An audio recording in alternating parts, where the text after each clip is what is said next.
பொலிவுடன் morning news. வணக்கம். செய்திகள் வாசிப்பது எம் பிரியா.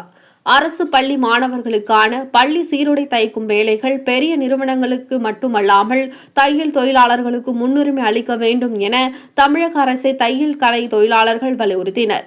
செங்கல்பட்டு மாவட்டம் மதுராந்தகம் அருகே உள்ள சித்தாமூர் வட்டார வளர்ச்சி அலுவலக வளாகத்தில் தமிழ்நாடு பெயர்க்கலை தொழிலாளர்கள் முன்னேற்ற சங்கம் சார்பில் சங்க கொடி ஏற்றும் நிகழ்ச்சி மாநில தலைவர் பாலன், மாநில பொதுச் செயலாளர் முகுந்தன் தலைமையில் நடைபெற்றது.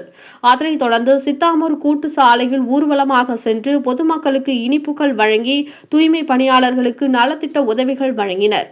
மேலும் அரசு பள்ளி மாணவர்களுக்கான பள்ளி சீருடை தைக்கும் வேலைகள் பெரிய நிறுவனங்களுக்கு மட்டுமல்லாமல் தையல் தொழிலாளர்களுக்கு முன்னுரிமை அளிக்க வேண்டும்.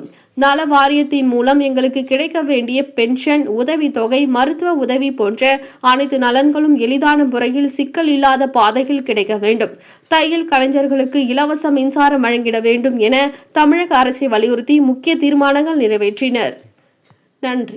நம்ம தையல் தொழிலாளர் வாழ்வாதாரத்தை உயர்த்தும் வகையில் இது நம்ம இந்த கலைஞர்களை உயர்த்தும் வகையில் தமிழக அரசு எங்களுக்கு உதவி பெறுமாறு பணியோடு கேட்டுக்கிறோம். இலவச மின்சாரம் ஏற்கனவே இருந்ததையும் இப்போ அதை நிறுத்தி வச்சிருக்காங்க.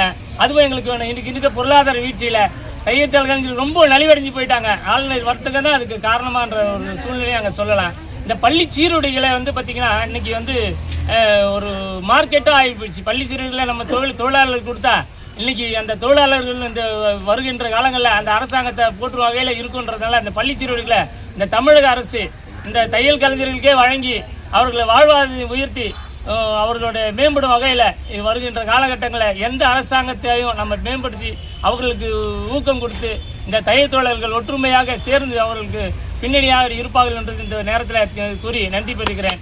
நன்றி, வணக்கம்.